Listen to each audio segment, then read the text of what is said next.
Greetings, viewers. Welcome to our channel.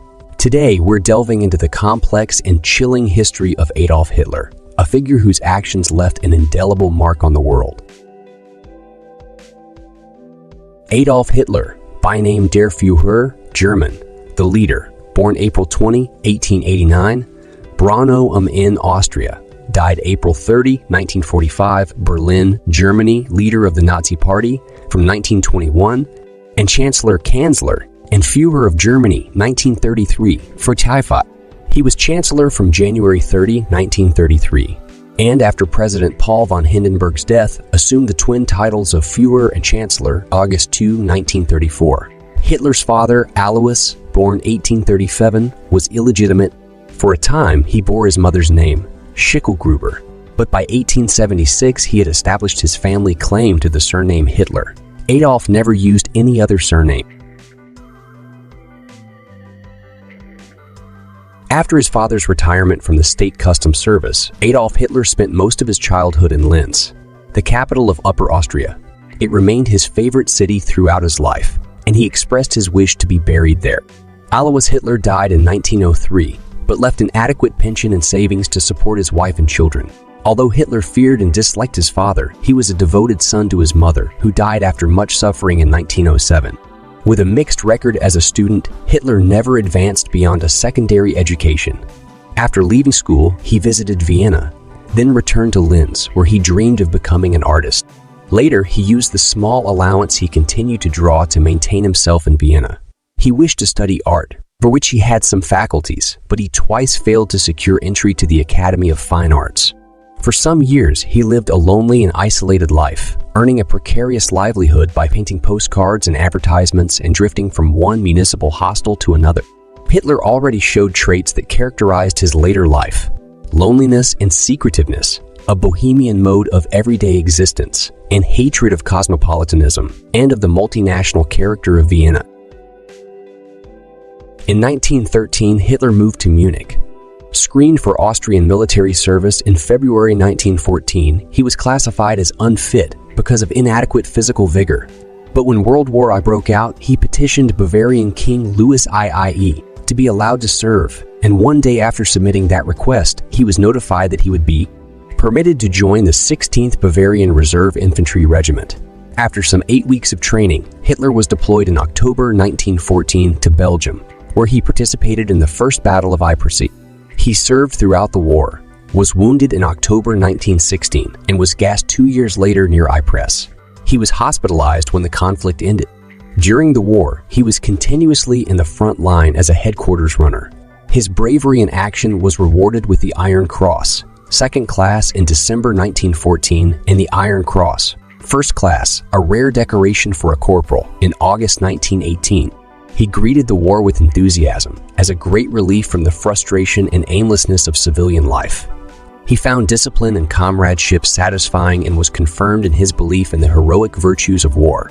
Discharged from the hospital amid the social chaos that followed Germany's defeat, Hitler took up political work in Munich in May-June 1919. As an army political agent, he joined the small German Workers' Party in Munich, September 1919.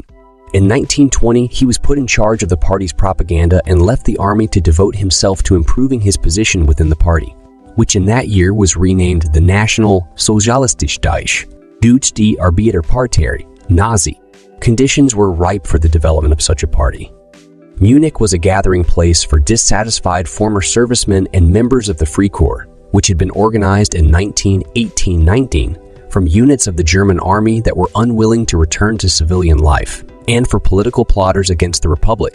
Many of these joined the Nazi Party. Foremost among them was Ernst Röhm, a staff member of the District Army Command who had joined the German Workers' Party before Hitler, and who was of great help in furthering Hitler's rise within the party. It was he who recruited the strong-arm squads used by Hitler to protect party meetings, to attack socialists and communists, and to exploit violence for the impression of strength it gave.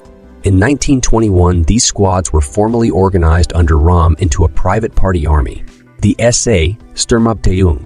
Röhm was also able to secure protection from the Bavarian government, which depended on the local army command for the maintenance of order, and which tacitly accepted some of his terrorist tactics.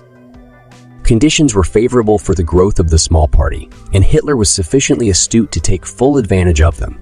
When he joined the party, he found it ineffective, committed to a program of nationalist and socialist ideas, but uncertain of its aims and divided in its leadership. He accepted its program but regarded it as a means to an end. His propaganda and his personal ambition caused friction with the other leaders of the party. Hitler countered their attempts to curb him by threatening resignation, and because the future of the party depended on his power to organize publicity and to acquire funds, his opponents relented. In July 1921, he became their leader with almost unlimited powers. From the first, he set out to create a mass movement whose mystique and power would be sufficient to bind its members in loyalty to him. He engaged in unrelenting propaganda through the party newspaper, the Volkischer Beobachter, Popular Observer, acquired in 1920, and through meetings whose audiences soon grew from a handful to thousands. With his charismatic personality and dynamic leadership, he attracted a devoted cadre of Nazi leaders, men whose names today live in infamy. Johann Dietrich Eckart, who acted as a mentor for Hitler, Alfred Rosenberg, Rudolf Hesse, Rand Göring, and Julius Streicher. The climax of this rapid growth of the Nazi Party in Bavaria came in an attempt to seize power in the Munich beer hall putsch of November 1923, when Hitler and General Erich Ludendorff tried to take advantage of the prevailing confusion and opposition to the Weimar Republic to force the leaders of the Bavarian government and the local army commander to proclaim a national revolution. In the melee that resulted, the police and the army fired at the advancing marchers, killing a few of them. Hitler was injured and 4 policemen were killed. Placed on trial for treason, he characteristically took advantage of the immense publicity afforded to him. He also drew a vital lesson from the putschists, that the movement must achieve power by legal means. He was sentenced to prison for 5 years, but served only 9 months, and those in relative comfort at Landsberg Castle. Hitler used the time to dictate the first volume of Mein Kampf, his political autobiography, as well as a compendium of his multitudinous ideas. Hitler's ideas included inequality among races, nations, and individuals as part of an unchangeable natural order that exalted the Aryan race as the creative element of mankind. According to Hitler, the natural unit of mankind was the Volk, the people, of which the German people was the greatest. Moreover, he believed that the state existed to serve the Volk, a mission that to him the Weimar German Republic betrayed. All morality and truth were judged by this criterion, whether it was in accordance with the interest and preservation of the Volk. Parliamentary democratic government stood doubly condemned. It assumed the equality of individuals that for Hitler did not exist and supposed that what was in the interests of the Volk could be decided by parliamentary procedures. Instead, Hitler argued that the unity of the Volk would find its incarnation in the Führer, endowed with perfect authority. Below the Führer, the party was drawn from the Volk and was in turn its safeguard.